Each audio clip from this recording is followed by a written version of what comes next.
Aqui estamos outra vez em nome do soberano Criador dos céus e da terra, o Senhor Jesus Cristo. Estamos dando prosseguimento à nossa exposição da minha tradução do Evangelho de João. Estamos agora no capítulo 4 e hoje vamos começar com o verso 27. Estamos em Sicar e nos versos anteriores Jesus terminava de conversar com aquela mulher. Então, agora eu vou ler os versos 27 a 29 para então comentar. Foi nesse ponto que os seus discípulos chegaram e ficaram maravilhados por ele estar falando com uma mulher. Contudo, ninguém disse: "Que procuras?" ou "Por que falas com ela?"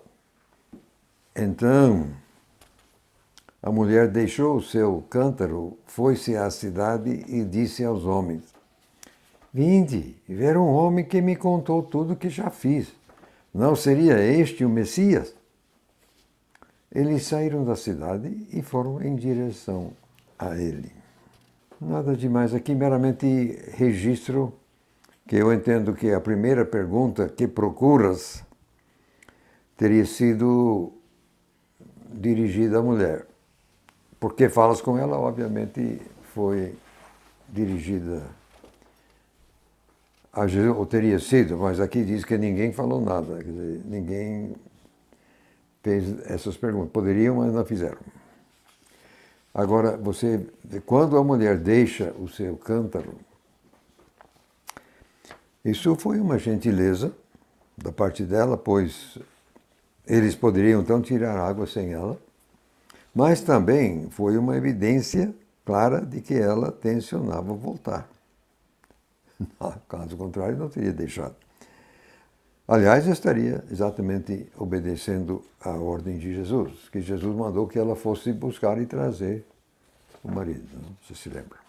Agora, veja bem, como já sabemos a partir da própria palavra do Senhor Jesus, que ela passou por 5 maridos e o que estava atualmente não era nem tal. Então ela tinha lá seus altos e baixos, mas você percebe aqui que quando ela chega no verso 29 e diz, vinde e tal, vê, não seria, os homens saíram.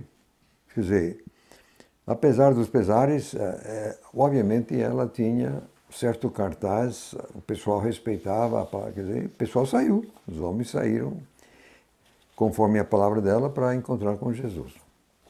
Então, vamos voltar aqui ao texto e vamos ler os versos 31 a 38, que tem a ver com os discípulos e Jesus, no caso.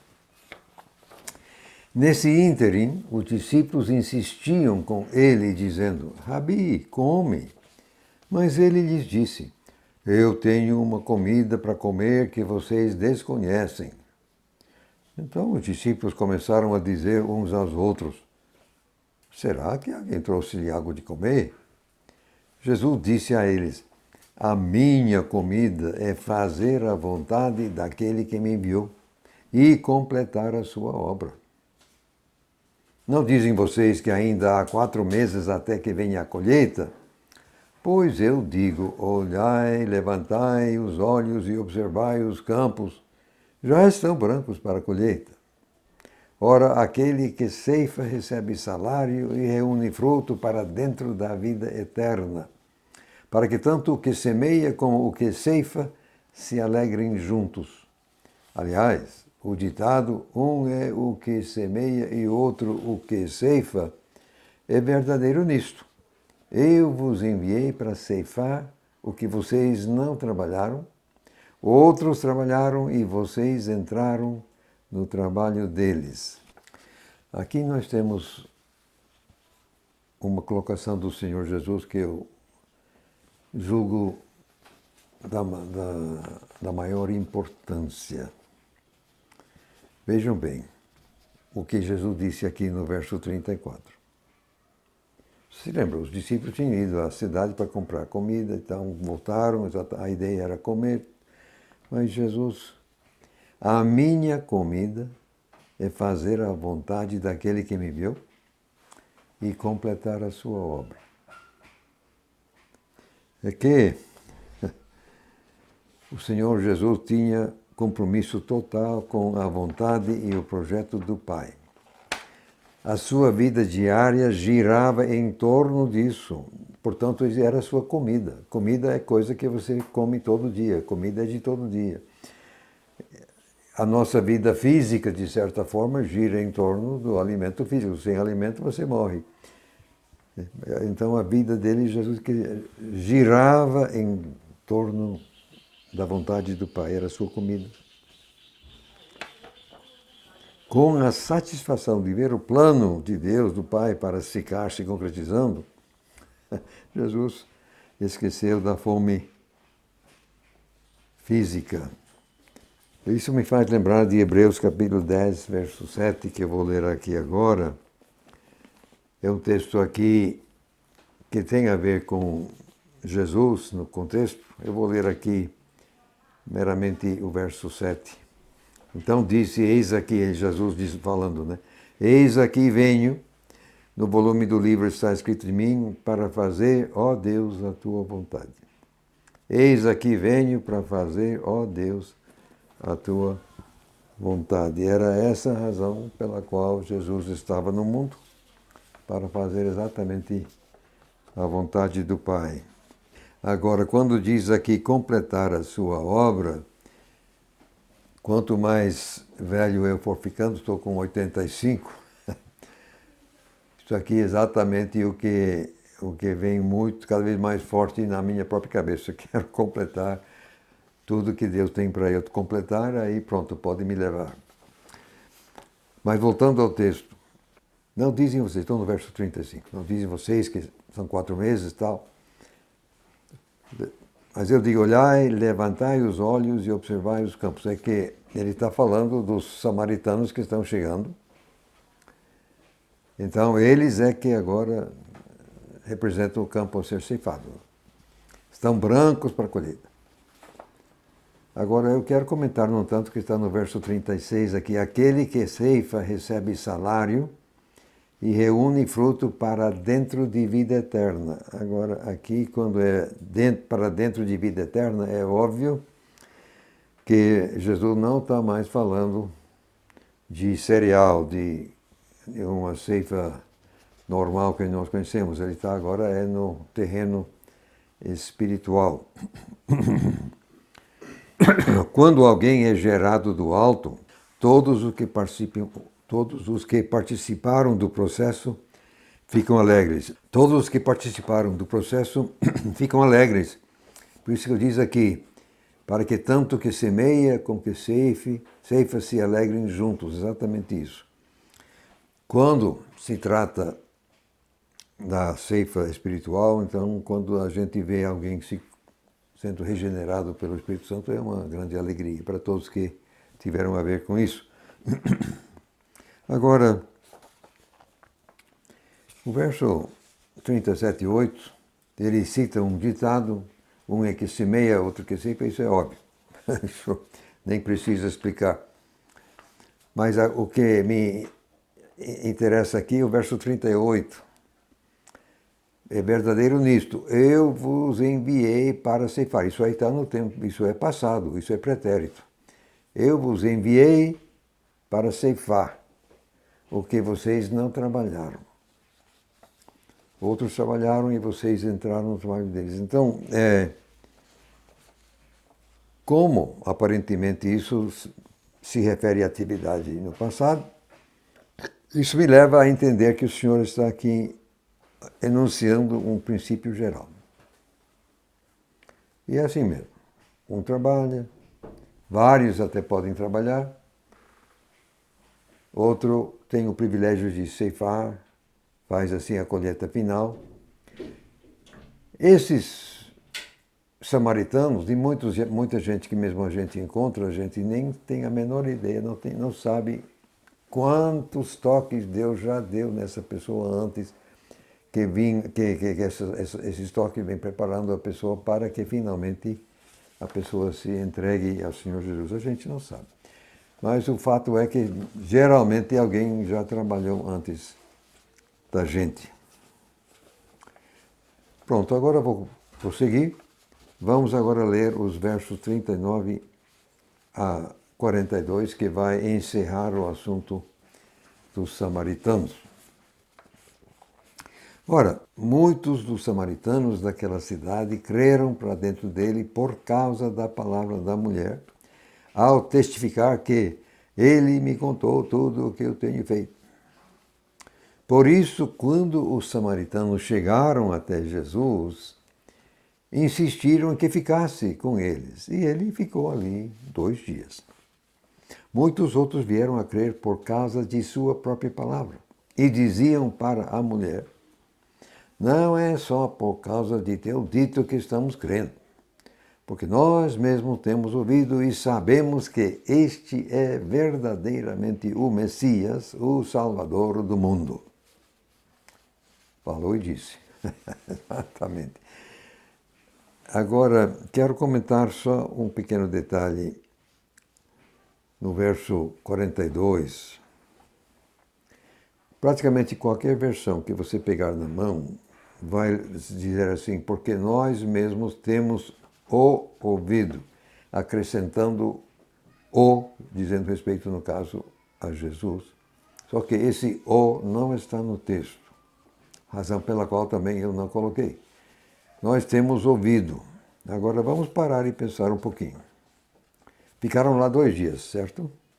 O que imagina você que os discípulos estavam fazendo durante 2 dias? Eu não estava lá, certo? Mas eu não tenho muito medo em dizer que os samaritanos ficaram em cima dos discípulos, não diga isso, diga aquilo, simplesmente querendo saber tudo quanto Jesus tinha feito e falado. Os discípulos ficaram falando o tempo todo. Então, não foi só a Jesus que os samaritanos tinham ouvido. Fatalmente, no meu entender, também aos discípulos. Por isso, então, porque aqui não está só o ouvido. Ele tinha também ouvido, além de Jesus, tinha ouvido os discípulos. Pelo menos, assim imagino. Agora, infelizmente, quando aqui sabemos que este é verdadeiramente o Messias, talvez 0,5%, quer dizer, metade de 1% dos manuscritos de qualidade objetivamente inferior, omitem o Messias, cortam fora. E não é que as versões, nova versão internacional, linguagem de hoje, atualizada, contemporânea, etc., etc., seguem esse 0,5% de maus manuscritos. Lamentável. O texto mesmo é o Messias, o Salvador do mundo. Sim, Senhor, esses samaritanos entenderam exatamente a mensagem. Compreenderam que estavam na presença do Salvador do mundo. Nota 10, seus samaritanos. Agora mudamos para outra coisa totalmente.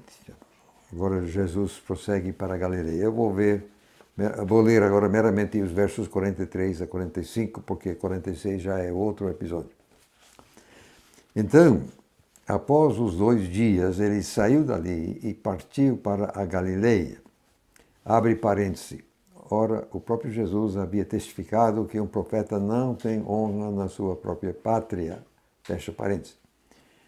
Quando chegou à Galileia, os galileus o receberam bem, por terem visto todas as coisas que ele fizera em Jerusalém durante a festa, pois eles também tinham ido à festa. O que temos aqui é uma colocação por alto, genérico, fatalmente como estar presente lá em Jerusalém durante a Páscoa era obrigação de todo macho. Então, tinha muita gente lá da Galileia que estava lá em Jerusalém e presenciou as curas e tal, etc., que Jesus lá fez. Então, recebem eles aqui de volta de bom grado, isso é grosso modo. Agora, tem outro pequeno detalhe que não está aqui, está assim em Lucas, vamos comentar. Você percebe que no verso 44 eu coloquei entre parênteses, porque parece que nada tem a ver, é uma coisa fora do contexto. que tem isso a ver? Quer dizer, o próprio Jesus havia testificado que um profeta não tem honra na sua própria pátria. E por isso, então, não faz sentido, porque a pátria dele era exatamente na Galileia, lá na cidade de Nazaré. Vamos ver aqui alguma coisa. Eu entendo que o episódio registrado em Lucas 4, versos 16 a 30, lá Jesus foi a Nazaré, na sinagoga, pisou firme no calo deles, eles ficaram cheios de raiva, levaram ele para jogar ele precipício abaixo, matar ele, porque ele meramente passou pelo meio e foi embora. Foi então naquele momento que ele mudou de Nazaré para Capernaum, quer dizer, tirou toda, quer dizer, mala e cuia, saiu de lá, deixou a carpintaria assim, do pai com o irmão mais velho, Tiago, e por aí. Então eu entendo que tudo isso está aqui no meio, só que João não relata, mas o verso 44 aqui, no meu entender, é um eco do verso 24, lá em Lucas 4, que Jesus falou a mesmíssima coisa, lá pode ir lá e ver. Então, o que eu entendo, somando 2 mais 2, é que partindo de Sicar, Jesus foi direto a Nazaré, foi rejeitado, aí então prosseguiu a Caná. O verso 45 é um resumo por alto, após o fato. De passagem, é claro que Jesus nasceu em Belém, mas eu duvido muito que ele chamaria Belém de sua pátria, porque saiu de lá bebê e chegou a Nazaré ainda bebê e a vida toda ele levou, foi mesmo em Nazaré. Então, agora ele está em Caná. Ou vai estar. Vamos agora ver o verso 46 a 54. Isso vai terminar, aliás, o capítulo 4. Lendo então a palavra de Deus, então Jesus foi outra vez a Caná da Galileia, onde havia transformado água em vinho. Ora, havia um certo oficial do rei cujo filho estava doente em Capernaum. Quando ele ouviu que Jesus tinha vindo da Judeia para a Galileia, ele foi até ele e suplicou-lhe que descesse e curasse o seu filho, porque estava à beira da morte. Aí Jesus disse a ele: se vocês não virem sinais e prodígios, de modo nenhum crerão. Disse-lhe o oficial: mas Senhor, desce antes que meu filho morra. Jesus lhe disse: vai, o teu filho vive. E o homem creu na palavra que Jesus lhe disse e se mandou. Ora, quando ele ainda estava descendo, seus escravos vieram ao seu encontro e disseram: o teu filho vive. Então ele perguntou-lhes a hora em que teve melhor, e eles lhe disseram: ontem, à hora 7ª, a febre o deixou. Com isso, o pai soube que foi exatamente na hora em que Jesus lhe disse: o teu filho vive. E creram ele e todos os de sua casa. Outra vez, vindo da Judeia para a Galileia, Jesus realizou este segundo sinal miraculoso. Por que será que Jesus se dirigiu outra vez a Caná? Como já expliquei em outro momento, eu entendo que aquele casamento foi exatamente de uma meia-irmã de Jesus, então ele tinha irmã e cunhado em Caná, assim entendo eu. Então, lá foi ele para revê-los, assim imagino. O fato é que ele estava outra vez em Caná quando chega esse oficial do rei. E ele tinha vindo de Capernaum, onde, aliás, Jesus iria se estabelecer. Agora, é uma coisa curiosa. Parece que o pessoal achava naquele tempo que era preciso o curador, o curandeiro, estar fisicamente presente para poder efetuar uma cura, porque você percebe o que o homem faz aqui.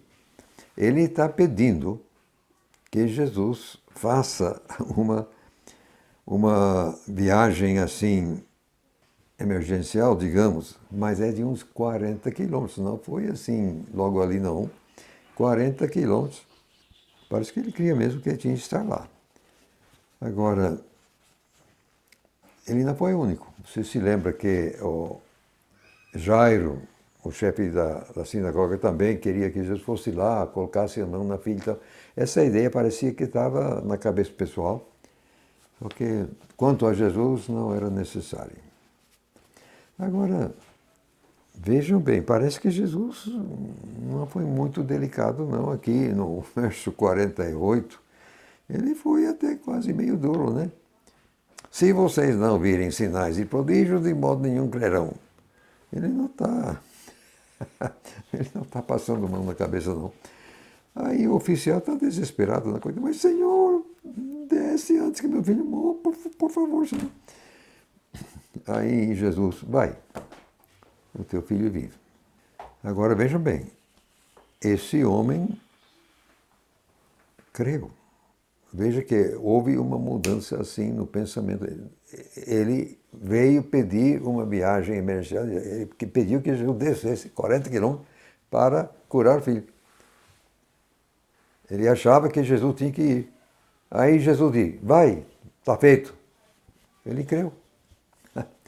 Mudou assim. Creu na palavra do Senhor Jesus. Não, então é isso. Se mandou. Impressionante. Agora, quando aqui fala a 7ª hora, estou agora no verso 52, que ele desce, os escravos dele encontram ele no caminho, teu filho vive, etc. Então ele pergunta a hora. Ontem, a hora 7ª, a febre o deixou. A questão aqui é exatamente identificar essa tal hora 7ª. Eu digo que é praticamente certo que o oficial e seus escravos usavam tempo romano. Aliás, eu digo que João sempre usa tempo romano no seu evangelho. Mas nesse caso, a cura ocorreu às 19 horas. Como assim? Não poderia ser 7 da manhã, porque aí o homem teria encontrado os seus escravos antes do meio-dia e eles teriam dito hoje e não ontem. Você vê. Verso 52, a resposta é ontem, a hora 7. Eles teriam dito hoje, se fosse 7 de manhã, porque ontem, então, não pode. Não poderia ser tempo judeu por motivo semelhante. Se Jesus tivesse curado às 13 horas, que seria o caso se fosse hora judeu, o homem teria encontrado os seus escravos antes do pôr do sol. E eles teriam dito hoje. Então, eu digo sem medo de me equivocar que foi fatalmente tempo romano e fatalmente 19 horas, 7 da noite. Agora, é provável que o homem caminhou durante a noite, que diz que ele se mandou, eram 7 da noite. Ele se mandou, então ele foi embora de noite, mesmo montado, mas de noite você não pode correr. Então, o próprio cavalo tem que andar devagar de noite. Então ele certamente ficou andando, pelo menos durante uma parte da noite, não sabemos. Os escravos teriam partido ao amanhecer, suponho. É provável que o encontro se deu mais perto de Capernaum do que de Caná. Agora, que o homem creu, pode saber que creu mesmo, e toda a sua casa com ele. Agora, curiosamente, o próprio João faz questão de registrar. Está aqui o verso 54. Outra vez, vindo da Judeia para a Galileia, Jesus realizou este segundo sinal miraculoso. Mas como assim, segundo sinal miraculoso? Porque ele tinha curado muita gente lá em Jerusalém, etc. e tal. Porque segundo sinal miraculoso. O primeiro foi exatamente transformar água em vinho. Aí, convenhamos, foi um sinal para ninguém botar defeito. Agora, e aqui? O que foi? Não sei. A resposta que eu dou é que Jesus curou à distância, aliás, considerável, e o fez só com o seu pensamento. Que quando ele diz ao homem, ó, vai que teu filho vive, mas ele já tinha curado o menino. E ele estava em Caná ambas as vezes, não sei porquê. Meramente a nossa curiosidade vai ter que ficar. Agora, o capítulo 5, quis dizer, nos traz um retorno de Jesus a Jerusalém. Eu vou ler até o verso 4, para começar aqui. Capítulo 5, versos 1 a 4. Depois dessas coisas, houve a festa dos judeus e Jesus subiu para Jerusalém. Ora, existe em Jerusalém, perto da Porta das Ovelhas, uma piscina chamada Betesda, em hebraico, a qual tem 5 pórticos. Neste jazia uma grande multidão de enfermos, cegos, coxos, paralíticos, esperando a agitação da água. Isso porque, de tempo em tempo, um anjo descia ao tanque e agitava a água. Então, o primeiro a entrar, após a agitação da água, ficava curado de qualquer doença que o estivesse atrapalhando. Até aí, é uma questão pouca, mas aqui no primeiro verso diz: houve a festa dos judeus. A verdade aqui é que, em vez de 99% contra 1, os manuscritos gregos estão praticamente rachados, divididos 50 para um lado e 50 para o outro, entre a festa e uma festa, quer dizer, se temos o artigo definido ou não. A melhor linha de transmissão, da qual eu sigo, eu traduzo, tem sim um artigo definido, razão pela qual também coloquei. Nesse caso, a festa era sim a Páscoa, mas com outra leitura também poderia ser. No caso, isso é a segunda Páscoa durante o ministério público de Jesus. 1 ano e meio já ficaram para trás e tem 2 anos pela frente, até a sua vitória na cruz. Agora, para você ver acontecimentos entre as duas Páscoas, caso queira, você pode ver em Mateus, capítulo 4, verso 12 a capítulo 8, verso 4, Marcos, capítulo 1, verso 14 a capítulo 2, verso 17, e Lucas, capítulo 4, verso 14 a capítulo 5, verso 39.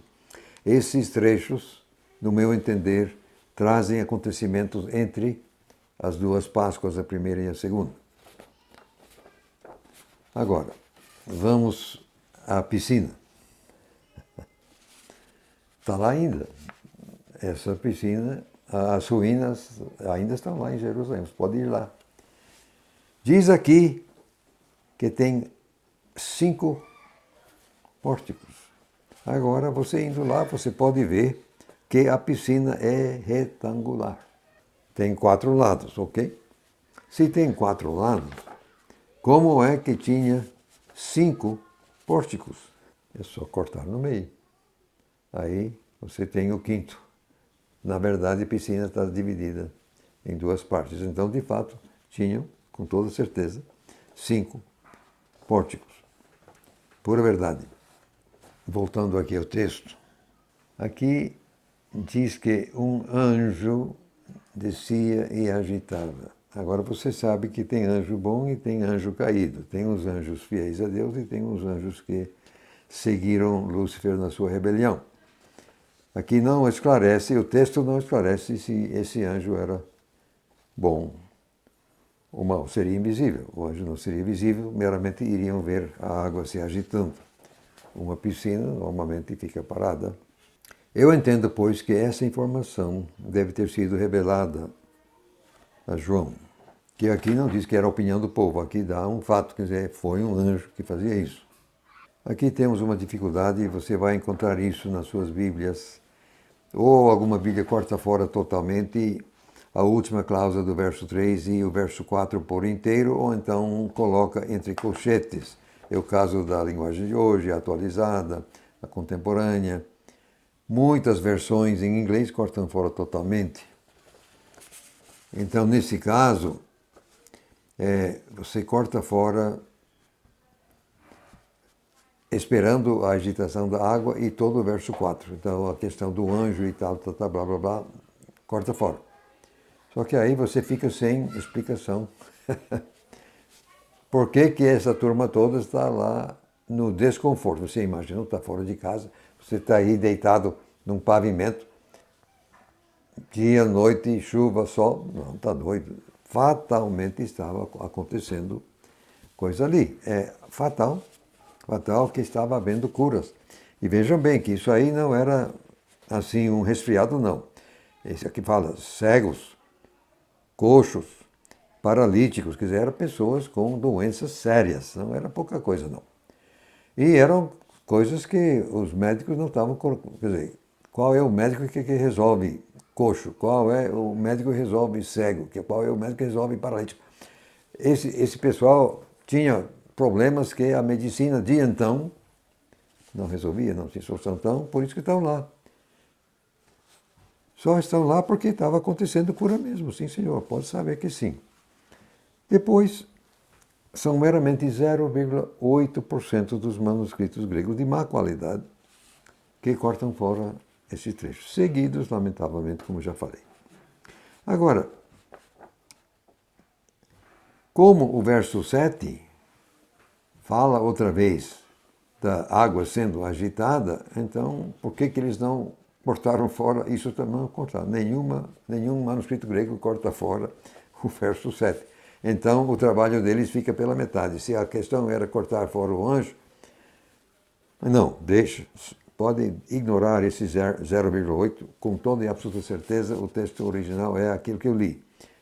O resto do verso 3 e o verso 4 por inteiro.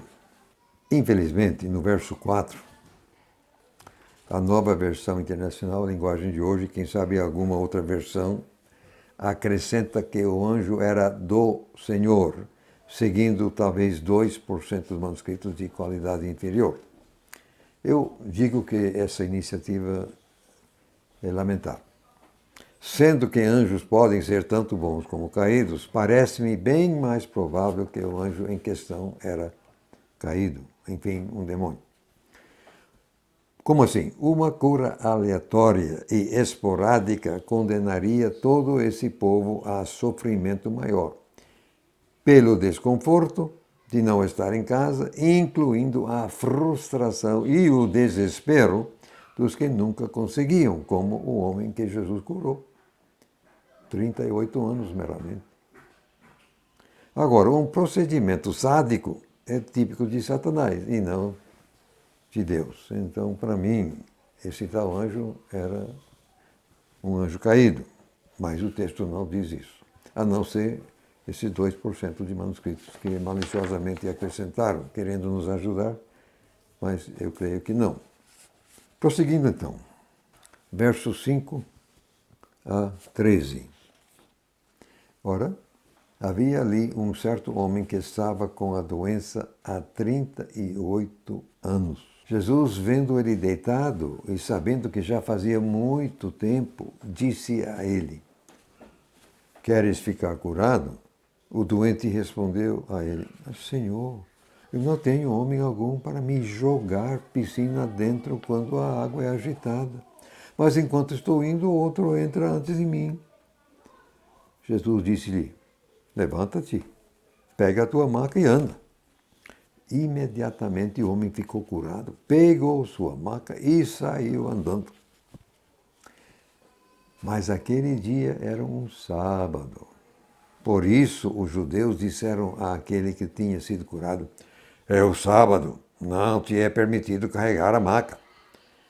Ele respondeu-lhe: Aquele que me curou, ele me disse: Pega a tua maca e anda. Então lhe perguntaram: Quem é o homem que te disse: Pega a tua maca e anda? Mas o que tinha sido curado não sabia quem era, porque Jesus tinha desaparecido, havendo uma multidão no lugar. Agora, gente, isso aqui obviamente foi totalmente proposital da parte do soberano Jesus. Vamos voltar aqui e ver algumas coisas. Agora, misericórdia, não, 38 anos, coitado. O homem estava sofrendo fazia tempo. E a pergunta de Jesus, então, quantas vezes Jesus faz uma pergunta tão óbvia? Chega um cego e Jesus diz: O que é que você quer? Por favor, o que é que um cego quer? Então, aqui Jesus: Queres ficar curado? Bom, Jesus sempre obrigava a pessoa a dizer o que queria. Até hoje. Nós também. Aí vem a resposta. Senhor, eu não tenho homem algum para me jogar piscina dentro. E o verbo aqui é jogar. A sua Bíblia talvez vai colocar outra coisa para suavizar, mas o verbo aqui é mesmo exatamente jogar. Agora, pare e pense, por favor. Só parar e pensar um pouco. Quando uma fração de segundo poderia fazer a diferença, ninguém estaria preocupado com as aparências. Quando a água começava a se mover, haveria uma disputa doida. Pessoas seriam jogadas literalmente em direção à água. Pode saber que sim, gente. É primeiro quem tocou foi que fica com a... Aí você vai descer assim com calma? Vai nada. E se você não pode mergulhar, então tem que ter alguém para te jogar. Outros tinham, mas ele não tinha. Não tinha ninguém para jogar ele. Ai, ai, ai. Agora, de passagem, eu acho que os demônios iriam achar muita graça a ver a imagem de Deus sendo humilhada dessa forma. Calcule, veja só quanta humilhação. As pessoas sendo jogadas literalmente como se fossem assim uma saca de batata, alguma coisa. Quer dizer, não, gente, que coisa. Foi triste mesmo. Aquilo foi triste. Não foi bom, não. Então, aí Jesus meramente cura ele. Levanta, pega a maca. Agora vem cá. Jesus escolheu alguém com maca e sem escravo para ajudar ou carregar. Então, o próprio homem tinha que carregar a maca. Então, pega a maca e anda. Aí, fez. Só que ele foi visto e parado pelos guardiões da lei, dos judeus aí. É sábado, não é permitido, tá. E aí diz, aquele que me curou, tal, me mandou, quem foi ele? E o homem não sabia. Jesus tinha se mandado antes de se identificar, o homem não sabia. Agora vamos analisar mais um pouquinho o que aconteceu aqui. Provavelmente tinha até centenas de doentes ali. Por que Jesus curou só um deles? E por que ele desapareceu no meio da multidão antes que o homem pudesse identificá-lo? E por que escolheu ele o sábado exatamente para agir? Eu digo que foi tudo de propósito. Jesus queria provocar os judeus. Ele escolheu um sábado exatamente. Ele escolheu um doente com maca e que não tinha ninguém para ajudar. Mandou andar carregando. Mandou carregar. Aí ele some. Não sabemos se ele ficou invisível, meramente se meteu entre a multidão. Não sabemos como fez isso. Fato é que o homem não soube quem foi. Aí, com isso, Jesus obrigou o homem a lidar sozinho com os judeus. Aí provocou exatamente a confrontação, como vamos ver a seguir. De passagem, não sei até onde você tem lidado com a questão do dom de curar, que não existe no texto. O que tem no texto é presentes de cura. Mas eu já ouvi quem criticasse pessoas com o ministério de curar, tal, por que eles não esvaziavam hospitais? Se tem o dom de curar, por que não vai lá e cura todo mundo? Bom, se alguém no mundo tinha o dom de curar, era Jesus. E aqui tinha um lindo hospital. E Jesus esvaziou o hospital? Não, mas... Curou um e se mandou. Deixou todo mundo a mais lá sofrendo. Agora, vamos ver aqui os versos 14 e 15. Depois dessas coisas, Jesus o encontrou, quer dizer, o homem que ele havia curado, o encontrou no templo e lhe disse: eis que estás curado, não peques mais para que algo pior não te aconteça. Aí o homem saiu e foi informar os judeus que tinha sido Jesus quem o tinha curado. Agora, para que ele fez isso? Mas acho que o próprio Jesus queria que ele fez, porque Jesus queria confrontação mesmo. Mas vamos voltar aqui e ver o que está no verso 14. Isso aqui me maltrata, se posso me expressar dessa forma. Não peques mais para que algo pior não te aconteça. Misericórdia, já tinha passado 38 anos pagando, se foi o caso, pelo primeiro pecado, e agora, para não pegar coisa pior, está doido. Misericórdia. Mas isso para que coisa pior não te aconteça. E nós sabemos, se ele sofreu 38 anos, em que idade tinha ele quando ele pecou? E que tipo de pecado? Não sei, o texto não diz, mas essa colocação do Senhor me incomoda um pouco, sabe? O que foi? Que foi aquilo? Não sabemos, o texto não diz. Que ele pagou um preço terrível, vá, convenhamos. Aí o homem vai e relata. Eu vou ainda, neste estudo, ainda vou ler os versos 16 a 18, aí vamos sustar. O caso que aí vem outro assunto. Isso aqui, no entanto, ainda é o assunto do homem curado e as consequências. Verso 16 a 18, por causa disso, os judeus começaram a perseguir Jesus e procuravam matá-lo, porque ele estava fazendo essas coisas no sábado. Mas Jesus lhes respondeu: até agora meu pai trabalha e eu também trabalho. Ora, por causa disso, os judeus ainda mais queriam matá-lo, pois não somente vivia violando o sábado, mas estava até dizendo que Deus era seu próprio pai, fazendo-se igual a Deus. Menos que 3% dos manuscritos gregos de qualidade inferior omitem e procuravam matá-lo, seguidas por aquelas versões de sempre, não, versão de linguagem de hoje, atual, enfim. Pode saber que está aqui, procuravam matá-lo. Qual foi o problema? Exatamente que ele estava violando o sábado, ou pelo menos a interpretação que eles davam ao sábado e as imposições que eles faziam, estavam impondo ao povo. Eles usavam o sábado como instrumento de dominação, estavam dominando o povo através do sábado. Exatamente isso. Agora, vem cá, os últimos acontecimentos registrados no texto, antes de João capítulo 5, verso 1, estão em Lucas capítulo 5, versos 12 a 39. Foi a cura do paralítico, que isso tinha mesmo impactado os judeus. Mas em seguida Jesus foi e comeu com cobradores de impostos. E os versos 36 a 39, lá em Lucas, eram contra o que os judeus representavam. Aqui em João, Jesus desafia a autoridade deles sobre o sábado. Jesus estava exatamente desafiando a autoridade deles sobre o sábado. Isso eles não queriam tolerar. Aí, queriam matá-lo. Chegaram a esse ponto.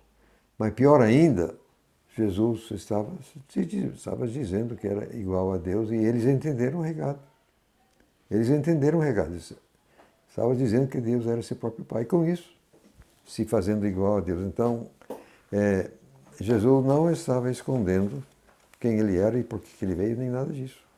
Como os judeus não queriam reconhecer Jesus como o Messias, embora desse ele prova sobrando, aí alguém dizer que era igual a Deus era blasfêmia. Não querendo reconhecer Jesus, então, eles interpretaram como blasfêmia, e isso também na lei acarretava a morte. Bom, no momento eu vou sustar o estudo aqui e na próxima prosseguiremos com o verso 19, se Deus permitir.